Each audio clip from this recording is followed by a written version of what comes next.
Good evening, everyone. And welcome to Mayor's Neighborhood University graduation.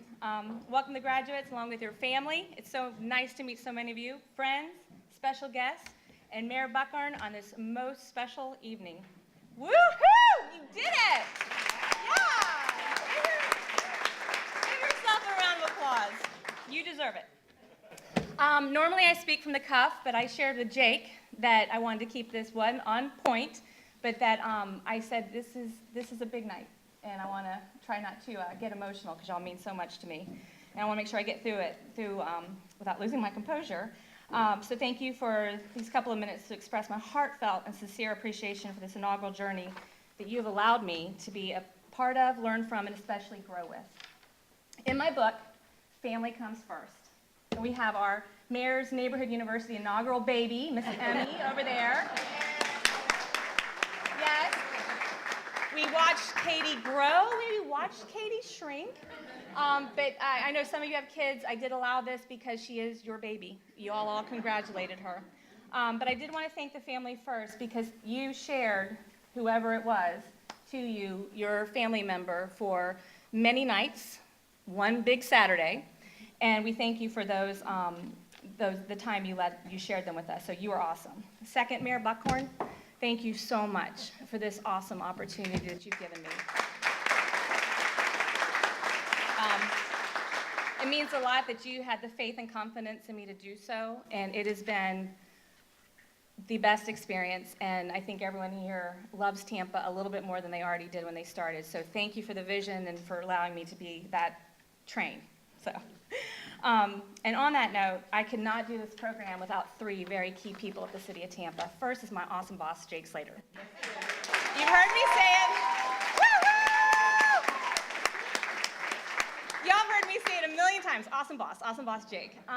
You know, it's, as I jokingly joke, is TPD, he's code guy, but he has just been so helpful in event planning, and has been there every night when we finished up, along with Fred Henry, wherever you are, Fred, where'd you go? I'm so thankful for, so thank you, Jake, because you've really given me my wings and let me fly, so thank you. There is one person here that's not here tonight, and that's Jeremy Rex from Graphics. He is the one that's made all this look so beautiful. I would say, Jeremy, I want color, and I'm all over the place, and he makes it happen. So he was invited, but he couldn't make it. And thirdly, so many of you have heard me say this wonderful name. Mr. Robert Lockridge, would you please stand up from Technology and Innovation? I am not a techie, right, Cliff? I am not a techie, and it is Robert that created the website that all of you use to apply, the link, him. And he's the one that we had those meetings and saying, Shanna, we're having troubles with Facebook, or we can't log in, him. And many a times I would get home from our session, I would text him or call him, and by the next morning, it was done. So Robert, thank you. I mean, I'm not techie, and you're my hero. So it's very good to have friends in technology and innovation, especially I think Cliff is now technology and innovation as of today. And also on Facebook note, she's not here, but Felicia gets the award for using it the most, but I'm sorry she's not here. Because every time we posted something on Facebook, bam, Felicia would make a comment.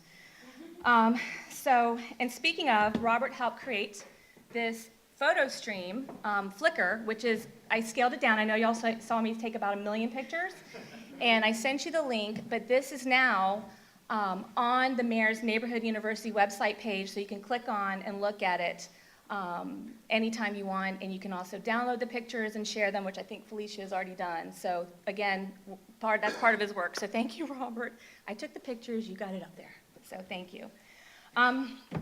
Another special guest tonight who has been with me from before we even met as a group is J. Odo Smith, who is fresh from Philadelphia. Y'all remember him from October 22nd and 23rd. I actually met him at TPD District 3 a few years ago, and I'm like, wow, we need this man in Tampa. And he has helped me. I don't think you realize that he spoke to y'all for 2 nights, but he's with me weekly. And every day he's encouraging me, and he'll rein me in if I'm going off. And he's always telling me to keep smiling and stay positive. And sometimes you are that light. And I'm so happy to welcome you back that you can be here with this group again. And the new class gets them tomorrow night right here. So welcome back, Jay Otis. Thank you so much. We're so happy you're here, and I promise you I'm getting there. Okay, to Miss Shelley. Everyone knows Shelley from Inside the Box Cafe and Catering, yes? And how about that awesome food? I am going to have to read this because she means that much to me. Mayor, I knew from the get-go that this was a great idea to use Inside the Box. You're paying it forward. You're supporting a great cause with Metropolitan Ministry. What I didn't know at the time is you gave me a friend for life. Okay. Shelley is one, I mean, you heard her story back at orientation. She's been with us every single session, minus the convention center and where else we can have food? I can't remember. Museum. But you are hands down one of the most beautiful, victorious, cheerful, amazing women I have ever met. And you have been through so much. And look at her. Beautiful and smile. So I want to thank you, Shelley, and the good news is that we're using her for the next class, too. and I mean, I just think Shelley is just amazing, and you've made me a better person for what you've overcome. And on that note, I'm so glad, and you're making me cry, I'm so glad her boss is here, Cliff Barcy. He was also my T&I person tonight who helped me to get this to work, because I couldn't. Cliff does an amazing job. He's got a great team, and I know many of you have been to Inside the Box Cafe and Catering because Shelley calls and tells me, hey, so-and-so came in. So please keep doing it. I know Mayor Buckhorn is using it for a lot of his events as well, so please keep going in. I do want to thank you, Cliff and Shelley, for the 15-pound weight gain I've had due to the peanut butter bars. I'm addicted, but technically it's protein. But thank you so much, and I know that you brought some of your board members from Metropolitan Ministries here tonight. We have Bruce Taggart. I got it right. I want to say Taggart. And then Brian Evian, who's my boss. Oh, your boss. We love Cliff.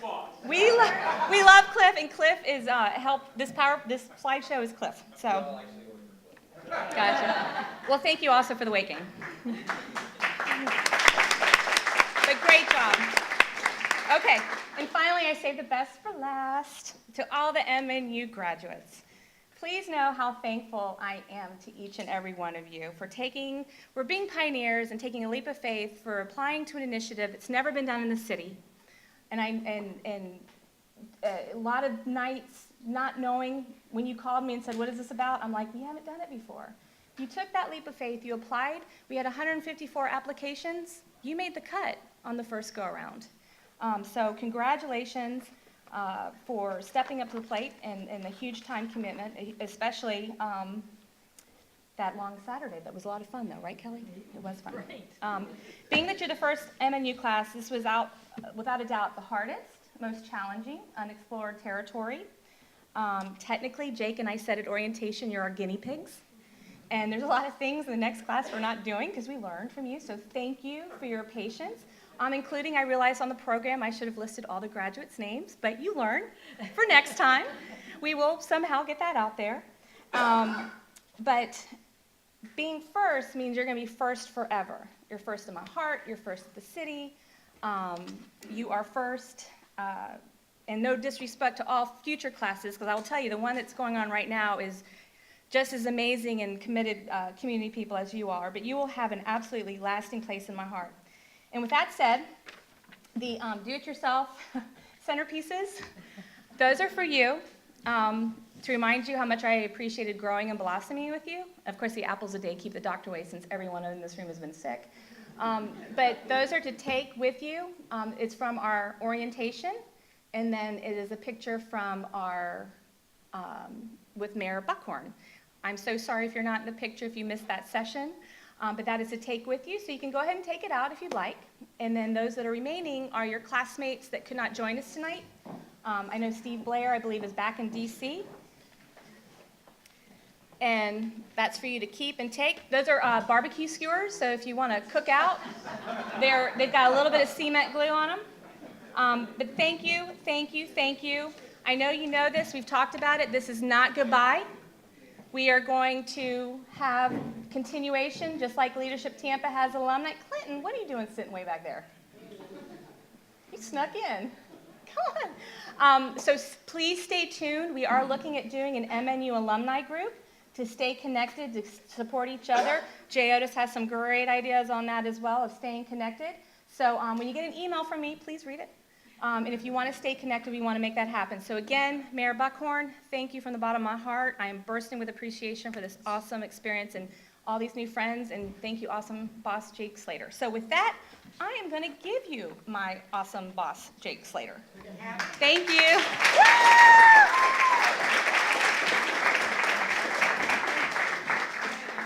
Good job, Shannon. That's going to be hard to top. Good evening, everybody, and thank you for being part of the Mayor's Neighborhood University's first inaugural class. I'm a little bit under the weather tonight. The mayor's definitely has his own distance from me, and he told me to go out in the parking lot and sit in the parking lot. But we had no idea what to expect. The mayor told us to put this together, and I asked him, what? Mayor's Neighborhood University? Where's that in the SOP book? And we had no idea. Just as actually Shannon said, we were expecting somewhere between 25 and 40 people. We had over like 155 applicants. And I can say without any hesitation, this has been one of the most rewarding experiences that I've had in my 40-plus years with the city of Tampa. I feel that I've made some friends that I wouldn't have had the overall opportunity to meet, to talk to, and to learn from. As a mayor, I will say better than I can, you are actually leaders here in the city of Tampa. We have about 100 neighborhood associations, and we have right around 350,000 people, and you can make a difference. And you have made a difference just in the last couple of months as I've had a chance to actually meet with you, like, and talk with you. I enjoy being here. I want to thank you for being a part of this. It's been, again, one of my most rewarding overall experiences, and I feel that I've made 40 new actually friends that I can count on in the future. On behalf of the city of Tampa, thank you, thank you, thank you.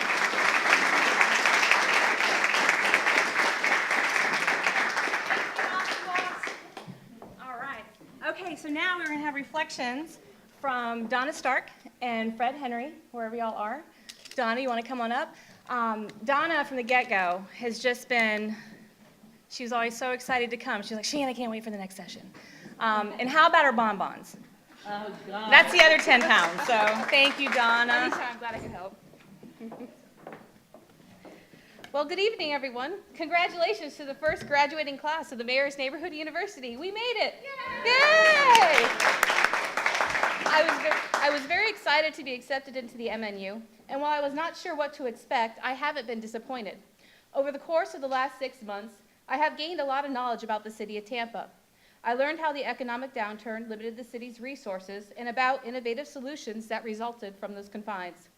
I spent a thrilling afternoon watching our police and fire rescue teams demonstrate their knowledge and capabilities.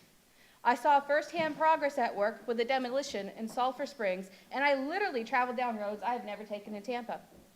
I even found out where it goes. However, there are 2 sessions in particular that I feel have really defined the essence of the Mayor's Neighborhood University, and I'd like to take a few minutes to share them with you. In our early sessions back in October, Dr. J. Otis Smith visited to engage us about the concept of leadership while providing tips of being more inclusive and productive. Previously, whenever I thought about leadership, I considered it a concept more easily identified than defined. Simply put, I imagine a person in charge, providing direction and organization. What J. Otis made me realize is that there is so much more to the role of a good leader than just taking decisive action. A leader's job is to welcome and to develop others. That's my space, folks. It's about taking ownership when making a mistake. That your actions, no matter how small, can contribute to the culture of growth and respect. That it is more important to listen, to truly listen to others rather than speaking yourself. It is recognizing that most of our neighborhoods are very diverse, and therefore ensuring that all voices have the opportunity to speak, even if you disagree. Finally, when the speaking is done, the most critical responsibility of a leader emerges: to break through the filters of our perceived reality to make the best decision possible for the neighborhood, not just for a handful of vocal supporters. The second lesson that made a strong impact began in our class session with Public Works and Utility Services Administrator Mike Herr. Administrator Herr shared his enthusiasm for a book entitled For the Love of Cities by Peter Kageyama. Although there are several great ideas within the book, one core concept leapt out at me from the pages: how our public spaces create vital interactions with each other which generate love and pride for our city. Neighborhoods are made of moments. Whether it's someone starting a conversation with you in a grocery store because they like the shirt you're wearing, or observing two neighbors enthusiastically greet each other at the farmer's market, these individual interactions leave an impression. They build and grow over time to define a neighborhood's character just as much as historical buildings, road conditions, or economic factors. This evolution of character personifies our neighborhoods and ultimately plays a role in defining our goals and visions. It's what encourages people to move into it and open businesses within it. We grow to love our neighborhoods, and in some cases, very strongly and very passionately. In For the Love of Cities, Kageyama alleges that when the flight to suburbia occurred and the decline of cities began, our values changed. Cities became places to pass through instead of places to live within. Many became ugly, losing sight of the importance of people connecting with each other and having the creative, safe public places within which to engage each other.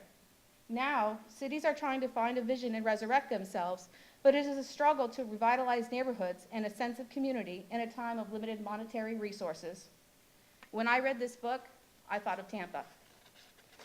Since our class began, I have heard it stated by several administrative officials that they were surprised at the number of applications that MNU has generated.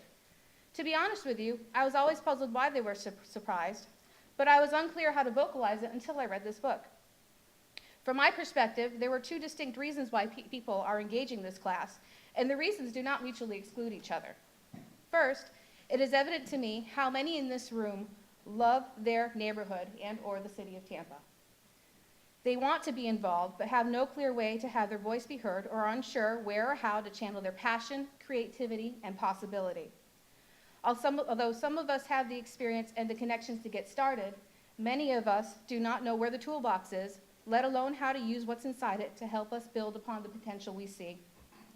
The second reason is more controversial to discuss. And before proceeding, I'm going to call on another concept taught in our class with Jay Otis, that good communication is when we talk to each other about everything and not protect each other from the truth as we know it.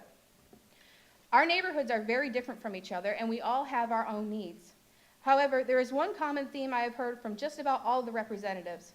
Historically, the city of Tampa has not repeatedly engaged the neighborhoods in their own development. The feeling is that our values, goals, and identities are not always seriously taken into account. Part of this reason this class has generated so much interest in is because neighborhoods want their seat at the table, a chance to approach the right person to get their needs met or help in getting their neighborhood revitalized. We recognize that we are part of a greater city. After all, we are the ones who live with the decisions. One ill-considered change can result in momentum slowing to a complete crawl, while another could cause it to have its character destroyed. Positive or negative, we are invested with the results. These decisions will impact not only our property values and our desirability as a place to live, they also impact the love we have for our neighborhood and our connection to the city. A recent example that perfectly illustrates this disconnect is the discussions, or lack thereof, depending on who you're talking to, about the proposed Super Walmart in East Hillsboro. Now, before everybody groans, I'm not going to get into all the specifics, okay? In brief summation of the issue, the Walmart will be built on land that belongs to a defunct car dealership, which has stood vacant for several years. There are also some environmental concerns, including underground fuel tanks. When I listen to most people talk about the Walmart, the primary concern is not about one being built. In fact, the large majority seem to support it, but they do have some concerns. They are apprehensive about traffic flowing back into the neighborhood because Hillsboro is already heavily congested a number of hours during the day. They worry that the appearance in the green space will not reflect the architectural styles, personality, and character they value and have fought hard to maintain. These are not insurmountable obstacles. Where the heart of this issue really lies in that the neighborhoods feel they were sidestepped and disregarded in the process. A series of miscommunications combined with a lack of faith in the city has resulted in a feeling of exclusion. They are upset because they feel they have not been provided a setting that allows them to engage the process, vocalize their concerns, and be able to trust that the city has their best interests at heart. As a member of the first graduating class of MNU, I would like to issue a challenge to all of us in this room.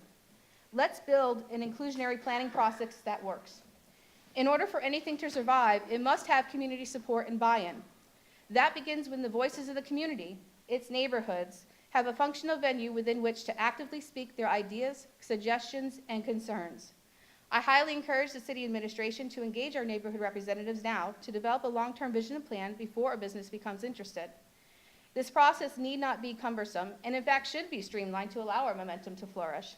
We don't necessarily require the depth or full resources of the Envision projects, but we do want to feel tied to the city's long-term objectives and that the city is tied to our own. Help us make changes to our foundation now to support these objectives, especially the ones that may not require substantial financial investment. For example, zoning changes to support desired development in an area.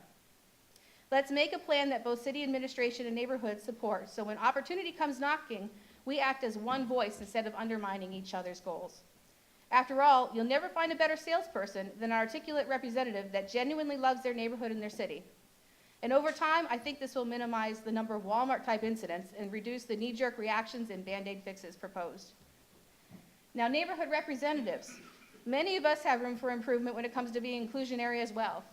As representatives, we are one of the primary conduits for communicating our neighborhood's best interests to the city. We need to remember that our love for the personality of our neighborhood can sometimes make us blind. It is our responsibility to make sure that we are doing what is best for its people, that we do not place the identity of our group or our neighborhood over the needs of our neighbors. Most of all, let's help and support each other to reach our goals. Our greatest resource is each other. Each time one of us succeeds, it makes us stronger, creating a ripple effect that spreads through all of our neighborhoods. The Mayor's Neighborhood University has provided me a chance to make new connections, to learn Tampa's history from those who have lived it, and the opportunity to grow roots. It has channeled my passion into action while meeting numerous fellow residents with similar drive. I gained knowledge and resources that I may not have found on my own. Most importantly, when all these intangibles combined, the city morphed from a beloved place into home. Thank you and have a good night.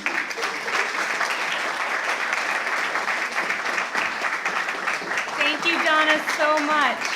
And just so you know, For the Love of Cities is now required reading for the next class, because it is an excellent book. So, see, some of those changes. And Mayor and Jake and Shelley and Cliff and Jay Otis, I made you one too.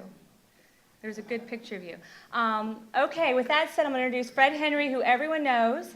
And the Fred literally was with me every single closing of every single session. And on one particular night that a lot of you couldn't make it to, we had a lot of food left over. And he took all the food and took it to District 3 at TPD. So thank you, Fred, for being there every step of the way and calling and saying, what can I do, what can I do, what can I do? So I give you Fred Henry.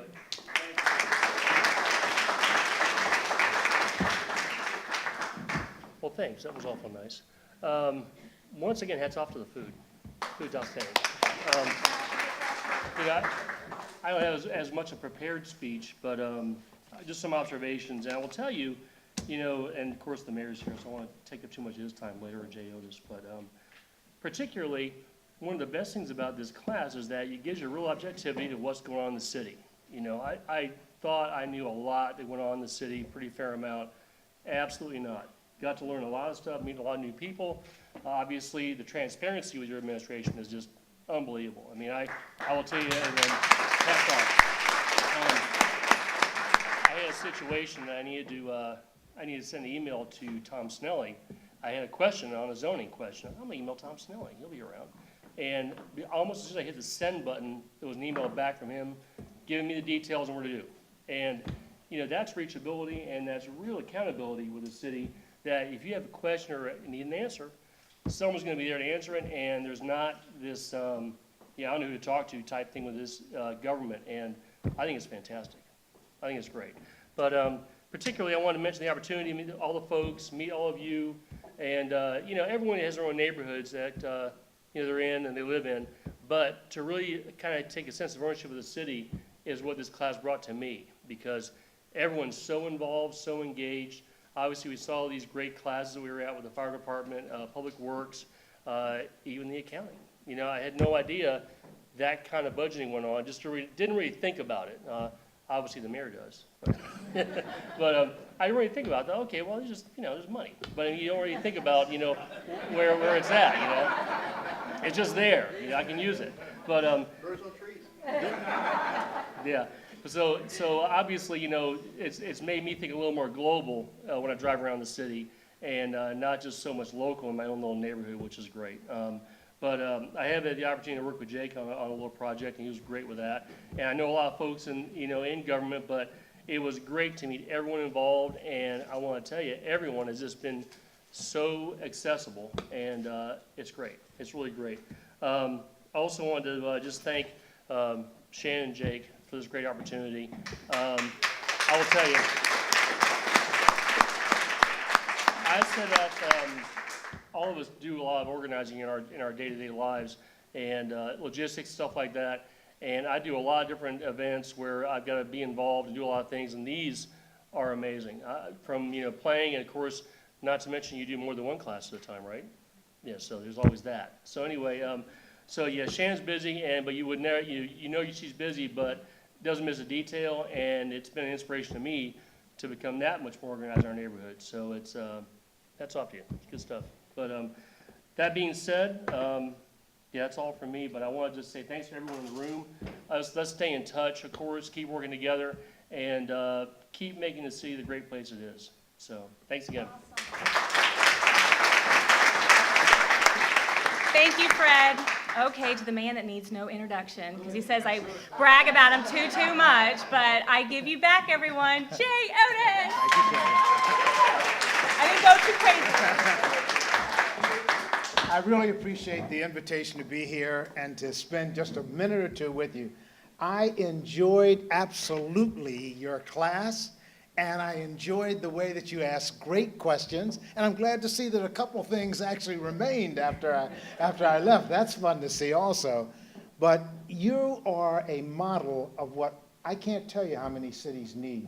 I've worked with a lot of residents as I go around, but they don't have the chance that the mayor has given you to get to meet people who are not from your neighborhood, who may think a little differently than you think, who have a different perspective than you may have, but yet you're all learning things together. And add to that the fun that you've had meeting some of the folks in the city that you never knew before.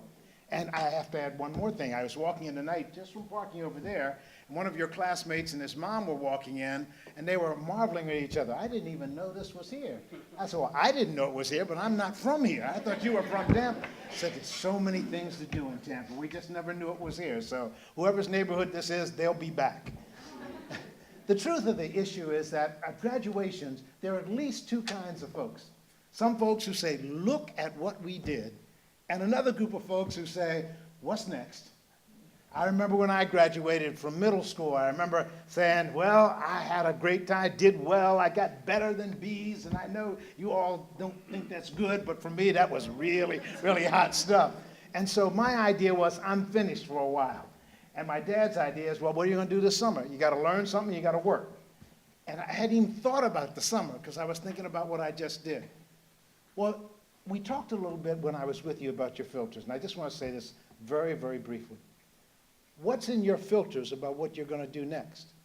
When will be the next time that you get to see some folks from the police department or from the water department or from the other, or will you let that relationship that you developed in the last 6 months slip? Is your filter, maybe I ought to just go by and see them. I'm down in the area, I know where their office is, I'm just going to see if I can see someone, or I've got a question, let me call and see if they or somebody in their area can help. It doesn't have to be the top person all the time, but let me see if they could help me. If that's in your filter, then you're ready to graduate from the Mayor's Neighborhood University. But not just that. What about the folks you met around the room?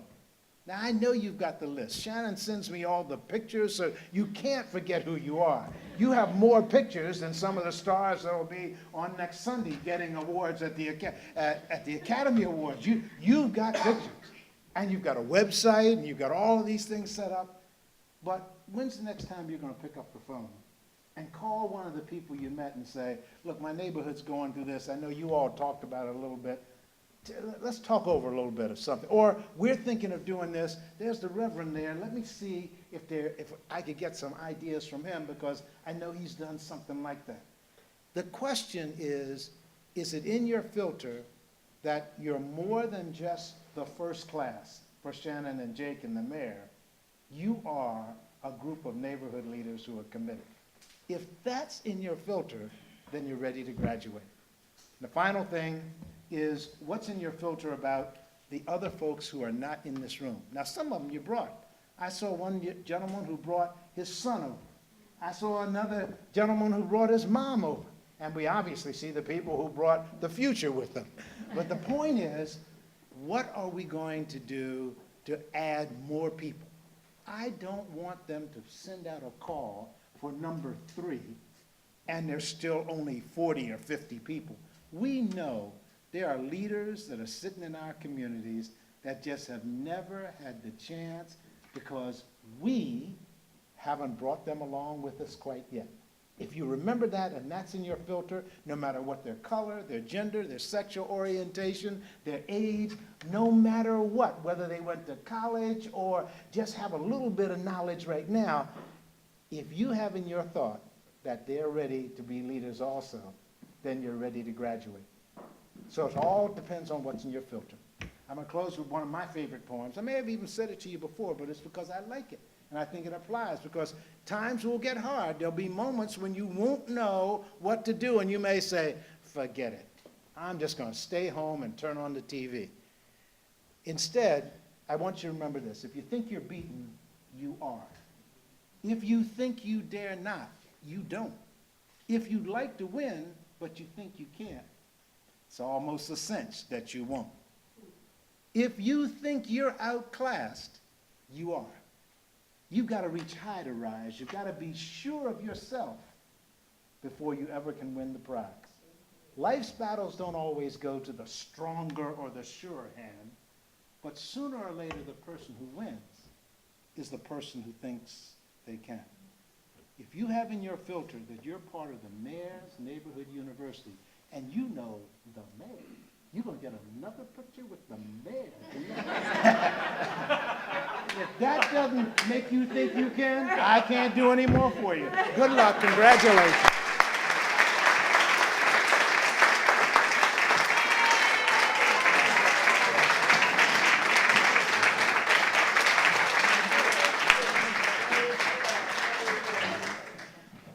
Jay Otis, thank you for making Tampa a better place to live. Thank you. You speak the words of wisdom, and you have made a great, great contribution to this class. Thank you. This next person, I've had the pleasure of actually knowing him for 25 years. I always say this very, very proudly. I'm very honored to be a part of his administration. It's his time, it's Tampa's time, and it's our time. And I work for him because I want to work for him. And it's a pleasure. And when he first said Mayor's Neighborhood University, I had no idea what he was talking about. But it's my distinct honor to introduce the Mayor of Tampa, Bob Buckhorn.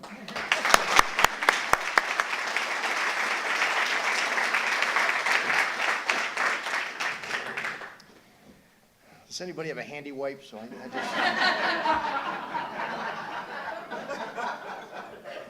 this is typhoid Slater right there. So you guys would all be wise to just stay away from him. He's been sick for a while, so it's. Fortunately, when I flew to India, I got Hep C, Hep A, and typhoid. So I think I'm good to go. I do have all my shots. There we go. Thank you.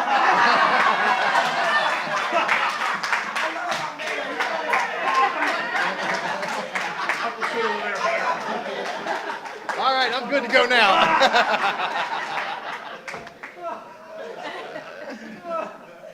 Jay Otis, I don't know about that picture thing. I've got an 8-year-old that thinks I'm a doofus, so I may be the mayor of the 55th largest city in the country, but when I go home, I get no respect. That's sort of my life. But to all of you, thank you very much. Jay Otis, thank you. It's good to see you again. This is exciting for me. I feel like a proud papa. Little did I know that this thing was going to be so stimulating that it would cause babies to be born. I don't know which. I don't know which one of those sessions was that good, but obviously y'all went home and something happened. Congratulations. Is the baby registered to vote yet? I can arrange that. I'm Irish. As many of you know, my wife is an OBGYN, which we don't refer to the outcome as babies. We refer to them as voters. So those babies come out and they are signed up. They're Democrats. And we got an absentee vote going right down the line. But to all of you, thank you very, very much. Shannon, great job. Great job. Your enthusiasm is contagious, and I think it infected, literally and figuratively, a lot of people in this room to go on and to do great things and to stay involved, and that's why we did what we did when we set this up. And Jake, thanks to your leadership, and thanks for taking what I envisioned a long time ago on that campaign trail and said I was going to do when I got elected when no one thought I was going to win. Yeah, that's true, including some of you in this room. And I happen to know where y'all live, too. And you know that water that you turn on every day? Be careful, I could turn that off. But, you know, during the course of that campaign, you know, truly when no one thought I was going to win, and you know who we were running against and what was going on, and you know, we didn't have all the money, didn't have all the endorsements, but we had a vision that this community didn't have to settle for second best, and that if we did things differently with different people, that we could achieve some pretty amazing outcomes. And I think over the last 3 years, what this community has realized is that it doesn't have to settle for mediocrity anymore, that we really can be that city that everyone in America talks about, that city that reflects the amazing diversity of this community, the city that's on the move, the city that believes in itself and believes in each other, a city that is setting the tone as opposed to settling for second best.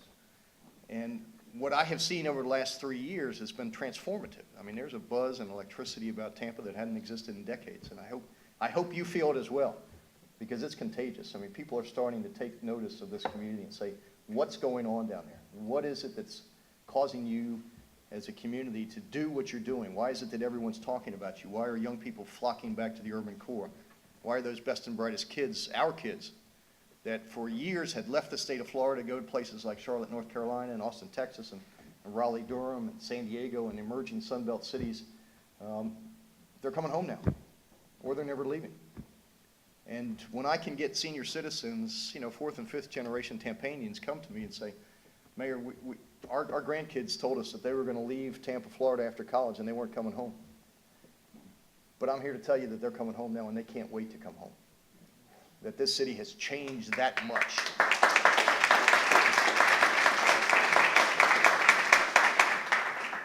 And part of it is, it's not about the bricks and the mortar, although that's a big component of it.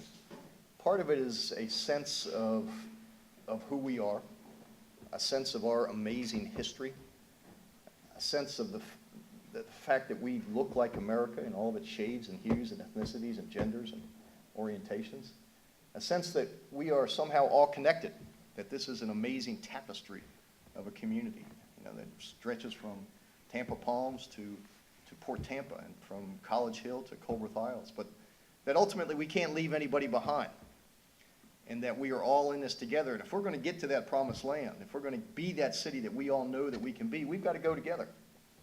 We can't leave a neighborhood behind. We can't leave a segment of our community behind. We have to treat the value that is inherent in every one of us with the same dignity and with the same grace and with the same respect.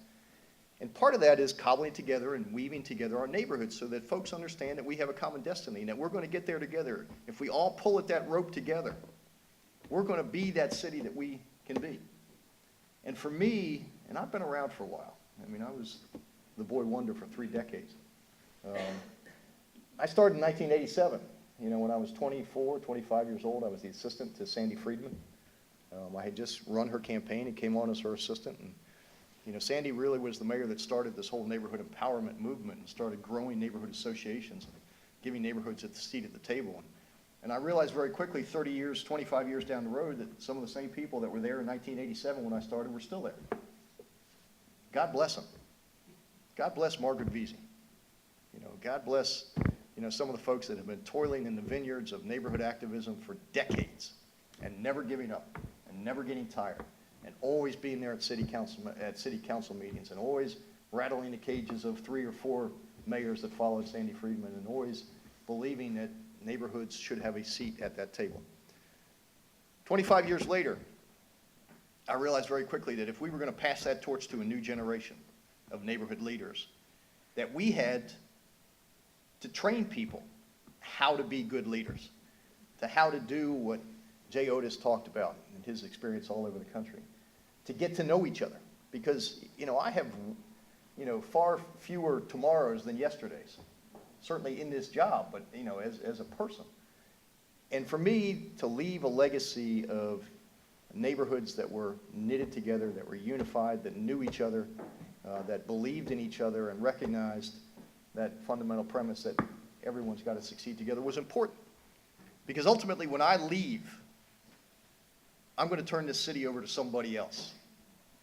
And the decision that my daughters will make as to whether or not they stay here will be a function of some of you in this room and how successful you are going out to do what you have now been trained to do. And equally as important is bringing people along with you. You know, as we rise as a community, we must also lift. And we must also bring along that next generation. My mission is to train hundreds of neighborhood leaders before I leave, to carry that message for the next 2 decades and beyond. Now, you've met our staff. They are amazing people. They make me look good every day.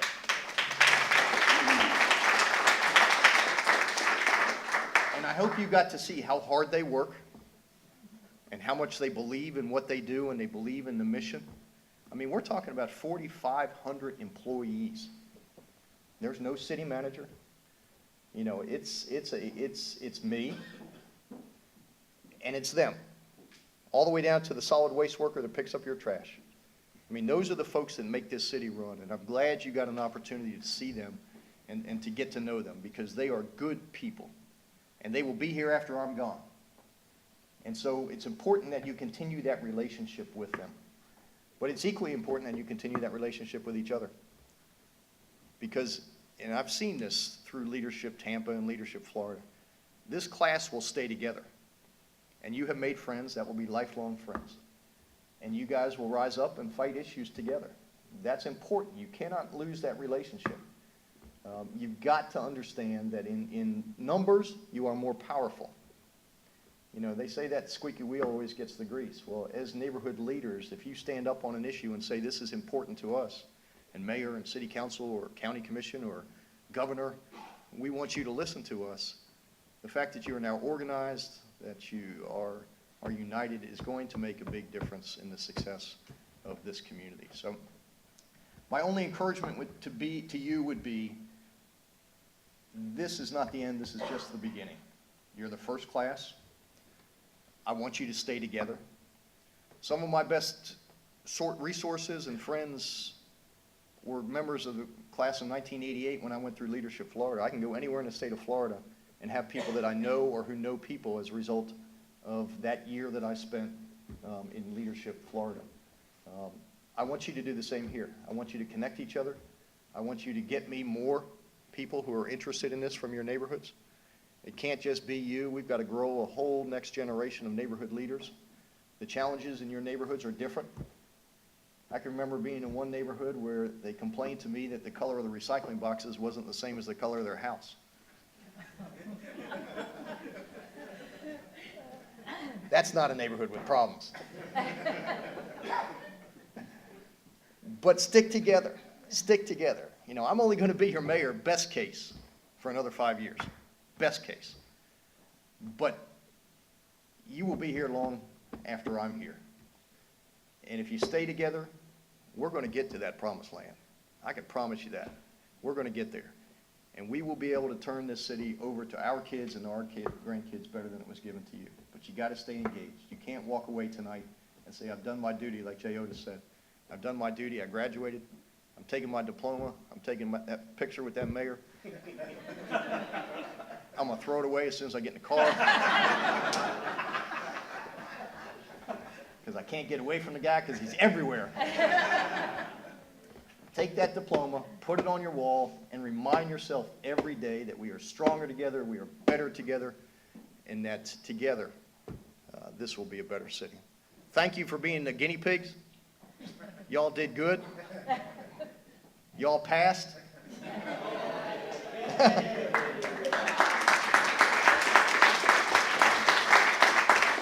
I don't have to send any of you to remedial. But I hope you enjoyed it. We enjoyed doing it for you. We're going to continue to do it as long as I'm here. And when this is all said and done, there'll be hundreds of you. You will multiply like loaves and fishes. And no, I should stay away from the preaching. Yeah.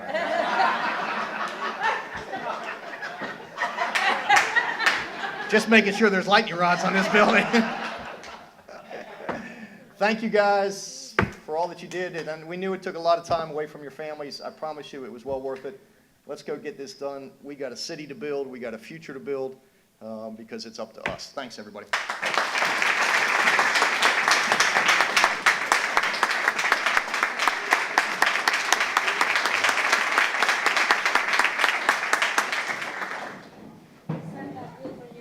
We have a special presentation now. You're welcome. Thank you. Thanks, Jake. I'll be short and sweet so we can get our famous pictures taken. On behalf of the inaugural class of Mayor's Neighborhood University, we want to thank you, Mayor Buckhorn, for your vision and your commitment to the vision. We also would like to thank Shannon. Come on up.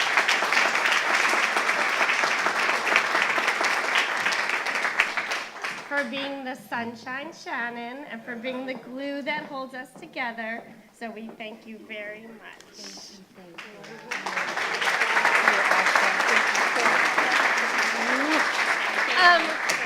Not to be forgotten, Jake. Thanks for Shannon. Thanks for letting Shannon be Shannon for us. So we appreciate it.